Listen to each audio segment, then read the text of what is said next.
Good morning students. Enthalpy calculation में आज हम एक नए तरह की एंथैल्पी की स्टडी करेंगे। जैसे कि इससे पहले हमने देखा था एंथैल्पी एक्चुअल में होती क्या है, स्टैंडर्ड एंथैल्पी क्या है, फिर उसके बाद एंथैल्पी ऑफ रिएक्शन देखा, फिर उसके बाद ट्रांसफॉर्मेशन स्टेट जो होती हैं किसी पर्टिकुलर मैटर की, उनमें होने वाला एंथैल्पी चेंज, उसकी हमने कैलकुलेशन करना सीखी। आज हम बात करेंगे enthalpy of formation and enthalpy of combustion की। फॉर्मेशन तो सभी समझते हैं, कोई पर्टिकुलर कंपाउंड फॉर्म हो रहा है तो उसकी एंथैल्पी किस तरह से कैलकुलेट करते हैं वो चीज़ हम देखेंगे। एंथैल्पी ऑफ कंबस्शन, कोई कंपाउंड कंबस्ट हो रहा है इन प्रेजेंस ऑफ ऑक्सीजन, तो वहाँ पर एंथैल्पी कैसे कैलकुलेट की जाती है। दो नई तरीके की एंथैल्पी आज हम पढ़ना सीखेंगे। तो सबसे पहले बात करते हैं एंथैल्पी ऑफ फॉर्मेशन की। तो नेम इंडिकेट कर रहा है enthalpy of formation, it means के कोई कंपाउंड फॉर्म हो रहा है, वहाँ उस कंपाउंड की फॉर्मेशन में कितनी एनर्जी एब्जॉर्ब हुई है, अगर एब्जॉर्ब नहीं हुई तो कितनी एनर्जी रिलीज हुई है, उसका amount he enthalpy of formation कहलाता है। और कैलकुलेशन जो है हमारी वो स्टैंडर्ड कंडीशन में होगी। सभी जानते हैं standard condition 25 degree centigrade temperature, या आप कह सकते हो कि 295 केल्विन टेम्परेचर, 1 atm प्रेशर है, और अगर लिक्विड स्टेट में है हमारा कोई रिएक्टेंट तो 1 मोलर कंसंट्रेशन होगी। तो इस तरह से हम कैलकुलेशन करते हैं। तो इन कंडीशंस को स्टैंडर्ड कंडीशन कहते हैं, और जो हमारी एंथैल्पी आएगी वो स्टैंडर्ड एंथैल्पी होगी। जैसे कि एंथैल्पी ऑफ फॉर्मेशन आप कैलकुलेट कर रहे हो स्टैंडर्ड कंडीशन में की, तो standard enthalpy of formation. Okay, तो यहाँ पर हमारा टॉपिक ये है एंथैल्पी ऑफ फॉर्मेशन। तो बात करते हैं एंथैल्पी ऑफ फॉर्मेशन की। देखो, it is the amount of heat, obviously heat ही है, एनर्जी की फॉर्म में हम रिएक्शंस में हीट ही होता है जो एनर्जी का एक फॉर्म है।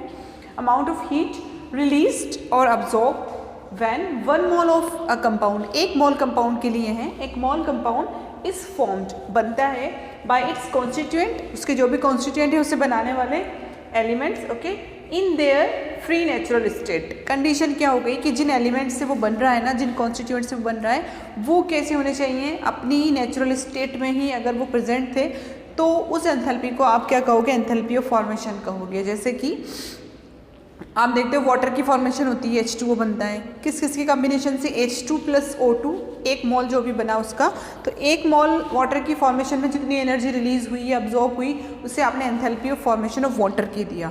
बट उसके साथ साथ रिएक्टेंट की तरफ क्या देखना है कि जिन एलिमेंट्स, जिन कॉन्स्टिट्यूएंट से मिलकर बना है, उन एलिमेंट्स के लिए मस्ट है, कंडीशन है कि वो अपनी कौन सी स्टेट में होने चाहिए, फ्री स्टेट, जिस स्टेट में वो नेचुरली अकेयर करते हैं, जिस स्टेट में वो नेचुरली फ्री स्टेट में मिलते हैं।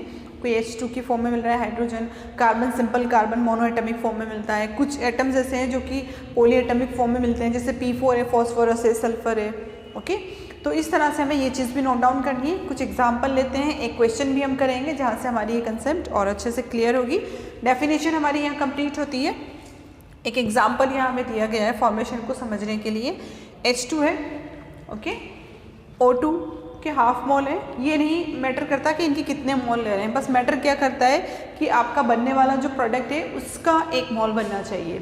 ओके, और रिएक्टेंट की कंडीशन कैसी होनी चाहिए, जो उनकी नेचुरल फ्री अकेयरिंग स्टेट है। ओके, वाटर यहाँ पर बना हमारा 1 मोल ही बन रहा है वाटर। ओके, आपने देखा रिएक्टेंट में हाइड्रोजन है, अपनी नेचुरल अकेयरिंग स्टेट में H2 की फॉर्म में मिलता है, डाई एटमिक फॉर्म में, ऑक्सीजन है O2 की फॉर्म में, डाई एटमिक फॉर्म में, फ्री नेचुरल अकेयर हमें मिलता है। तो हम कह सकते हैं कि यहाँ जो एंथैल्पी आप कैलकुलेट करोगे रिएक्शन के लिए, वो इसकी एंथैल्पी ऑफ फॉर्मेशन भी कहलाएगी। और स्टैंडर्ड कंडीशंस तो हमारी चली रही हैं। तो स्टैंडर्ड एंथैल्पी ऑफ फॉर्मेशन को आप डिनोट करते हो, जनरली स्टैंडर्ड एंथैल्पी तो आप ΔH नॉट से डिनोट करते हो। फॉर्मेशन की बताना है आपको तो आप क्या करोगे, ΔH यहाँ पर स्मॉल f लगा दोगे इस तरह से, तो आप समझ जाओगे ये बात कर रहा है स्टैंडर्ड एंथैल्पी ऑफ फॉर्मेशन की। ये चीज़ हमारी क्लियर होती है। तो यहाँ स्टैंडर्ड एंथैल्पी ऑफ वाटर इन्होंने कितनी बता दिया, नेगेटिव ऑफ 25.8 किलोजूल पर मोल। ओके, एंथैल्पी का साइन नेगेटिव है, इट मीन्स कि एंथैल्पी क्या हुई है, रिलीज हुई है। ये रिएक्शन होने के बाद एक एंथैल्पी रिलीज हुई है, इट मीन्स कि ये कैसी रिएक्शन थी, एक्सोथर्मिक थी। ये चीज़ें हम सब पढ़कर आए। ओके, अगर पॉजिटिव में होता साइन तो हम कह देते कि यहाँ एंथैल्पी एनर्जी क्या की गई है, यूज़ की गई है रिएक्शन में, यानी अब्जॉर्ब की गई है। इट मीन्स के ये रिएक्शन कैसी थी, एंडोथर्मिक रिएक्शन थी। ये चीज़ क्लियर होती है। फिर उसके बाद एक एग्जाम्पल देखो, एंथैल्पी ऑफ फॉर्मेशन यहाँ से हम और सीखेंगे अच्छे से। कैल्शियम ऑक्साइड है, कार्बन डाइऑक्साइड है, इन्होंने मिलकर क्या बनाया, कैल्शियम कार्बोनेट। यहाँ आपसे कैल्शियम कार्बोनेट की स्टैंडर्ड एंथैल्पी ऑफ फॉर्मेशन पूछता है। तो देखो कैल्शियम कार्बोनेट का 1 मोल बन रहा है यहाँ पर, ओके तो आप कह सकते हो कि जो भी एनर्जी इन्वॉल्व है वो इसकी एंथैल्पी ऑफ फॉर्मेशन कहलाएगी। बट उसके लिए आपको रिएक्टेंट साइड पर एक बार देखना होगा कि रिएक्टेंट साइड में जो रिएक्टेंट प्रेजेंट है क्या वो उनकी नेचुरल स्टेट में प्रेजेंट है या कंबाइनिंग स्टेट में है। तो देखो कैल्शियम ऑक्सीजन ऑब्वियसली कॉम्बिनेशन में प्रेजेंट है, कैल्शियम ऑक्सीजन के साथ कंबाइन हुआ है। फ्री स्टेट में कोई भी नहीं है, ना कैल्शियम है ना ही ऑक्सीजन है। कार्बन डाइऑक्साइड देखो, कार्बन डाइऑक्साइड CO2 की फॉर्म में, फ्री अकेयरिंग स्टेट में कोई एलिमेंट नहीं है, ये कंबाइनिंग फॉर्म में। एलिमेंटल फॉर्म कैसी होती है इनकी, कार्बन होती है और ऑक्सीजन की अलग से O2 होता, ठीक है, दोनों कंबाइंड फॉर्म में है। तो हम यहाँ कह सकते हैं कि इस टाइम जो एंथैल्पी होगी यहाँ पर वो उनकी स्टैंडर्ड एंथैल्पी ऑफ फॉर्मेशन नहीं कहलाएगी। फिर क्या कहलाएगी वो कहलाएगी enthalpy of reaction, standard enthalpy of reaction. ये चीज़ समझ में आई। यहाँ देखोगे प्रोडक्ट साइड में 1 मोल है, रिएक्टेंट साइड में आप क्या देखोगे कि जो रिएक्टेंट है वो आपके फ्री स्टेट में, फ्री नेचुरल अकेयरिंग स्टेट, फ्री भी हो और स्टेट भी कौन सी उनकी नेचुरल अकेयरिंग स्टेट। उसके बाद एक एग्जांपल और देखो, H2Br2, H2 फ्री अकेयरिंग स्टेट है, H2 की फॉर्म में मिलता है। हैलोजन्स हमारे Br2 Cl2I2 डायटोमिक फॉर्म में मिलते हैं, बट ये बना क्या रहा है 2HBr, हाइड्रोजन ब्रोमाइड के 2 मोल बना रहे हैं। तो क्या इस टाइम इनकी जो एंथैल्पी है वो एंथैल्पी ऑफ फॉर्मेशन कहलाएगी। ये वाली कंडीशन तो फुलफिल हो गई फ्री अकेयरिंग स्टेट वाली, बट यहाँ क्या बन रहा है 1 मोल नहीं बन रहा, 2 मोल बन रहे हैं। तो अभी जो भी आपको एंथैल्पी दी हुई होगी उसको आप कहोगे standard enthalpy of reaction, not standard enthalpy of formation, ठीक है।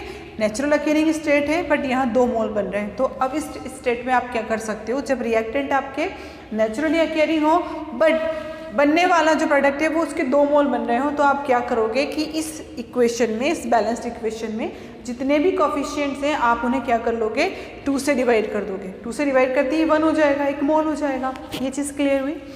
अगर 3HBr होता तो आप 3 से डिवाइड करते पूरी रिएक्शन के कोफिशिएंट को। क्लियर। तो यहाँ देखो, यहाँ तो आपने एंथैल्पी ऑफ रिएक्शन लिख दिया जो भी आ रहा है। अब एंथैल्पी ऑफ फॉर्मेशन पूछ रहा है तो यहाँ हमारे लिए कैलकुलेट करना थोड़ा ईजी है। क्या करोगे, enthalpy of formation of HBr is obtain by dividing all coefficients by 2 से कर लेगी क्योंकि 2 मोल बन रहे थे तो 1 मोल के लिए आ जाएगा 2 से डिवाइड करते ही। तो आपके पास पहले इक्वेशन क्या आएगी, H2 था, 2 से डिवाइड किया, हाफ ऑफ H2। ओके, क्यों कर रहे हैं, क्योंकि हाफ से अगर यहाँ हाफ ऑफ H2 आ जाएगा 2 से डिवाइड करते ही, क्यों, क्योंकि यहाँ 1 मोल था आपके पास, 2 से डिवाइड किया यानी 2 मोल हो गया। ओके, यहाँ भी 1 मोल था, 2 से डिवाइड किया, हाफ हो गया 1/2। ओके, 2HBr यानी सिंगल HBr आ गया। नेचुरल अकेयरिंग स्टेट डिस्टर्ब नहीं हुई, H2Br2 ही रहे बट मोल्स में डिफरेंस हो गया। ओके, इसका 1 मोल बनाने के लिए तो यहाँ एंथैल्पी ऑफ फॉर्मेशन भी क्या आ जाएगी, उसका अमाउंट भी क्या हो जाएगा, हाफ हो जाएगा, जो कि -36.4 किलो जूल पर मोल। ये चीज़ क्लियर होती है ना। इस तरह हम एंथैल्पी ऑफ फॉर्मेशन की कैलकुलेशन करते हैं। ओके, एक क्वेश्चन और देख लो, छोटा सा क्वेश्चन है जिससे आप थोड़े अच्छे से समझ जाओगे इस चीज़ को। एक बार इसका स्क्रीनशॉट लो।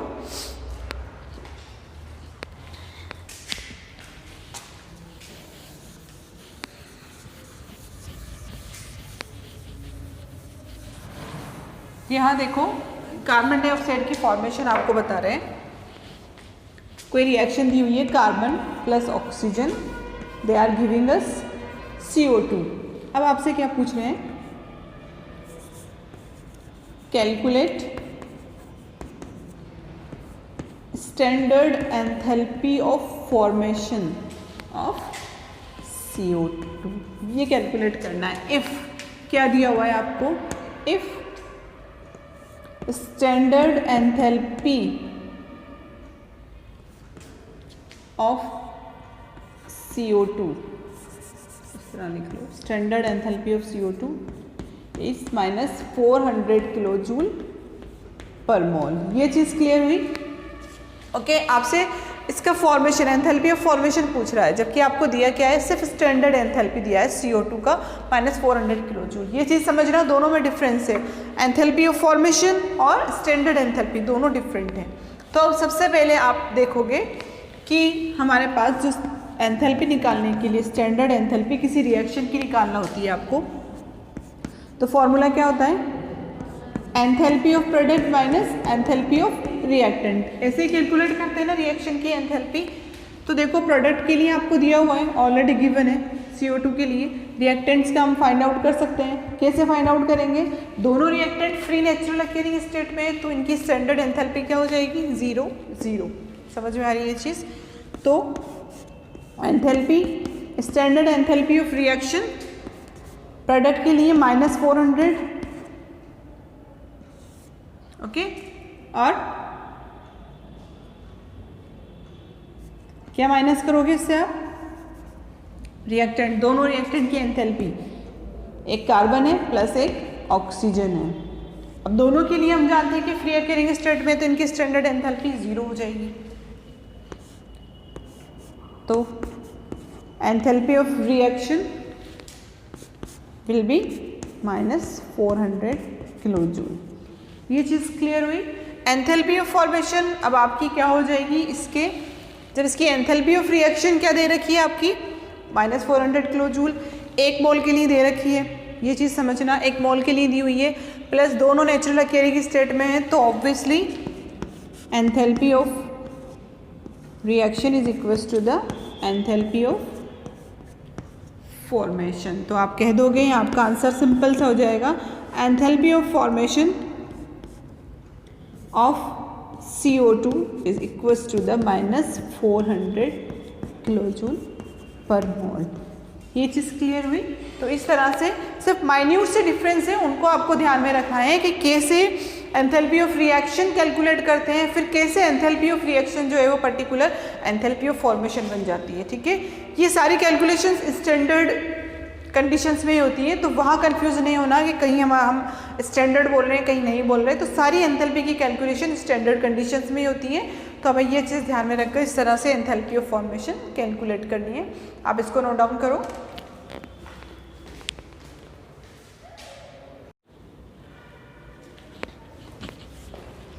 बात करते हैं एंथैल्पी ऑफ कंबस्शन की। तो कंबस्शन नाम इंडिकेट करता है कि कोई कंपाउंड कंबस्ट होगा, तो उस टाइम जो एनर्जी, अब मुझे ये बताओ, जब कंपाउंड कंबस्ट होता है, ठीक है, तो एनर्जी रिलीज़ होती है, अब्जॉर्ब की जाती है?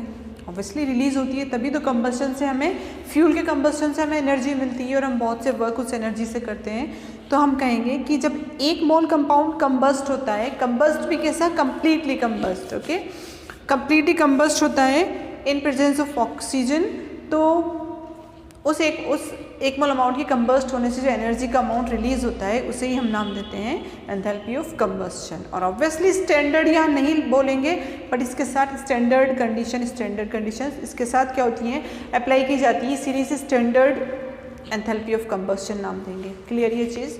Okay. Amount of heat released when 1 mole of a compound is combusted completely in excess of air. यहाँ पर किसकी कंडीशन नहीं है? 1 मोल अमाउंट जो है वो कंबस्ट होगा, ये कंडीशन तो है, बट फॉर्मेशन की तरह नेचुरल अकेयरिंग स्टेट की कंडीशन नहीं है कि वो डिकम्पोज होने के बाद, कंबस्ट होने के बाद नेचुरल अकेयरिंग एलिमेंट बनाए या ना बनाए। जैसे कि मीथेन देखो, हाइड्रोकार्बन है, इसको आप ऑक्सीजन की प्रेजेंस में कंबस्ट करते हो हाइड्रोकार्बन, तो आपको क्या देते हैं? कार्बन डाइऑक्साइड और वाटर मिलता है। ठीक है, तो यहाँ देखो CH4 1 मोल है, कंबस्ट हो रहा है ऑक्सीजन के 2 मोल की प्रेजेंस में, कंप्लीटली कंबस्ट हो रहा है CO2 और क्या दे रहा है हमें? वाटर दे रहा है। ओके, तो यहाँ पर जो इसकी स्टैंडर्ड एंथैल्पी ऑफ रिएक्शन होगी वही स्टैंडर्ड एंथैल्पी ऑफ कंबस्शन भी कहलाएगी, जिसका अमाउंट कितना है? -890 किलो जूल पर मोल। इस केस में हमेशा नेगेटिव आएगा क्योंकि एनर्जी हमेशा रिलीज होती है जब भी आप कंबस्ट करते हो। फॉर्मेशन के लिए हो सकता है कभी एनर्जी चाहिए रिएक्शन को, कभी हो सकता है कि एनर्जी वो रिलीज़ करेगा। ठीक है, तो बट कंबस्शन अगर आप देखोगे तो हमेशा एनर्जी रिलीज़ होगी, और हमेशा कंबस्शन रिएक्शंस कैसी होती हैं? एक्सोथर्मिक रिएक्शंस होती हैं, हमेशा एनर्जी रिलीज होती है। ये चीज़ क्लियर होती है। तो इस तरह एंथैल्पी के 2 नए टाइप आज हमने देखे हैं, enthalpy of formation and enthalpy of combustion. Actual में क्या होते हैं उन्हें हमने अच्छे से डिस्कस किया। ओके, आई होप एंथैल्पी आपका कंप्लीट कंसेप्ट आपका क्लियर हुआ होगा कि एंथैल्पी एक्चुअल में है क्या। इससे पहले, इस चैप्टर से पहले हमने थर्मोडायनामिक्स जब हमने नहीं पढ़ा था, एंथैल्पी वर्ड हम हर जगह सुनते थे, आयनाइजेशन एंथैल्पी। ओके, ये एंथैल्पी एक्चुअल में होता क्या है, ये टर्म हमारा अभी क्लियर हुआ है कि एंथैल्पी क्या है। जब आप कांस्टेंट प्रेशर पर किसी भी एनर्जी एक्सचेंज की बात करते हो तो उसे आप नाम देते हो एंथैल्पी। ओके, और उसी एंथैल्पी के डिफरेंट टाइप्स हमने देखे कि स्टैंडर्ड कंडीशन पर मेजर करो तो किस तरह मेजर होती है, कंबस्शन के लिए एंथैल्पी क्या होगी, फॉर्मेशन के लिए क्या होगी, क्या फ्यूजन की एंथैल्पी होगी, ये सब चीज़ें हमने डिस्कस की। तो एंथैल्पी हमारा बहुत अच्छे से, ये एंथैल्पी का कंसेप्ट हमारा क्लियर होता है। ओके, इसी को लेके आगे प्रोसीड करेंगे हम, थर्मोडायनामिक्स में आगे बढ़ेंगे। तब तक आप इसे पढ़ते रहो। Thanks for watching.